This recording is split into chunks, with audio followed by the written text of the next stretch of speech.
kongamano la kitaifa la sheria ambalo linatarajia kufanyika siku ya kesho Jumamosi tarehe 21 mwezi wa 6 mwaka 2025, na kongamano hili litafanyika katika ukumbi wa Julius Nyerere International Convention Center JNICC Dar es Salaam, na mgeni rasmi amethibitisha kushiriki Mheshimiwa Dr. Jakaya Mrisho Kikwete, Rais mstaafu wa Jamhuri ya Muungano wa Tanzania.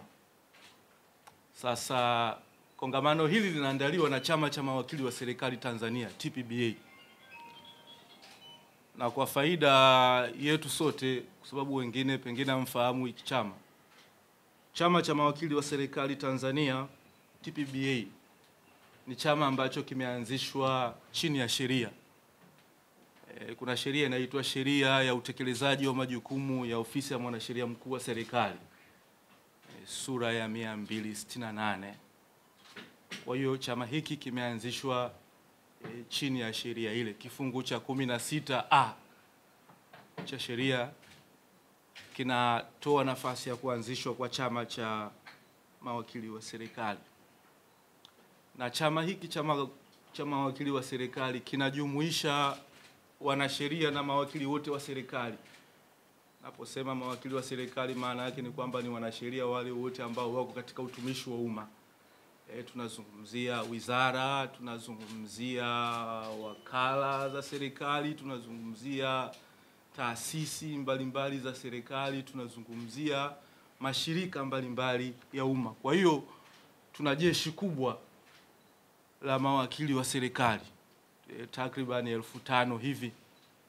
Kwa hiyo chama hiki kinajumuisha mawakili hao ambao wanafanya kazi katika utumishi wa umma. Sasa yapo malengo ya kuanzishwa kwa chama hicho. Moja kati ya malengo ambayo yamepelekea kuanzishwa kwa Chama cha Mawakili wa Serikali ni kuwaunganisha mawakili wa serikali. Unajua mawakili wa serikali tumetapakaa nchi nzima, kwa sababu unaposema serikali, kwa mujibu wa ibara 151 ya katiba inasema serikali maana yake ni serikali ya Jamhuri ya Muungano wa Tanzania, serikali ya Mapinduzi ya Zanzibar, halmashauri, serikali za mitaa na mtu mwingine yeyote anayetekeleza mamlaka kwa niaba ya serikali. Kwa hiyo serikali inafika mpaka kule chini, katika level ya vijiji kule kuna serikali. Kwa hiyo mawakili wa serikali wametapakaa nchi nzima mpaka katika ngazi hizo.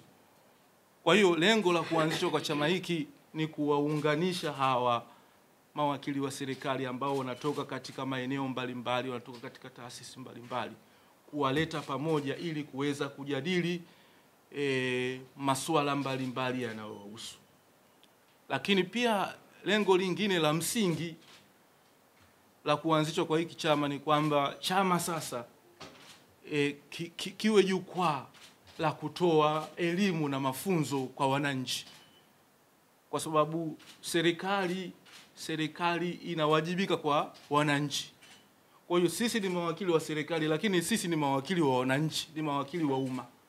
Na kama ni mawakili wa umma, chama chetu kinalo jukumu la kuhakikisha sasa elimu katika masuala mbalimbali ya kisheria, hususan katika yale mambo ambayo yanagusa maslahi mapana ya taifa. Kwa hiyo chama kinalo jukumu la kutoa elimu.